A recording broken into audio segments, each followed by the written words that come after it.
Now a great sign appeared in heaven, a woman clothed with the sun, with the moon under her feet, and on her head a garland of 12 stars. Then, being with child, she cried out in labor and in pain to give birth. And another sign appeared in heaven. Behold, a great fiery red dragon having 7 heads and 10 horns, and 7 diadems on his heads. His tail drew 1/3 of the stars of heaven and threw them to the earth. And the dragon stood before the woman who was ready to give birth, to devour her child as soon as it was born. She bore a male child who was to rule all nations with a rod of iron. And her child was caught up to God and his throne.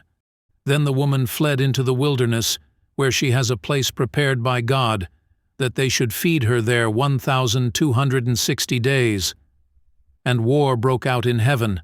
Michael and his angels fought with the dragon, and the dragon and his angels fought, but they did not prevail, nor was a place found for them in heaven any longer. So the great dragon was cast out, that serpent of old, called the devil and Satan, who deceives the whole world. He was cast to the earth, and his angels were cast out with him. Then I heard a loud voice saying in heaven, Now salvation and strength, and the kingdom of our God, and the power of his Christ have come, for the accuser of our brethren, who accused them before our God day and night, has been cast down. And they overcame him by the blood of the Lamb, and by the word of their testimony, and they did not love their lives to the death. Therefore rejoice, O heavens, and you who dwell in them. Woe to the inhabitants of the earth and the sea, for the devil has come down to you, having great wrath, because he knows that he has a short time.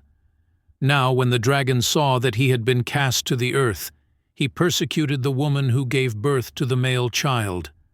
But the woman was given 2 wings of a great eagle, that she might fly into the wilderness to her place, where she is nourished for a time and times and half a time, from the presence of the serpent.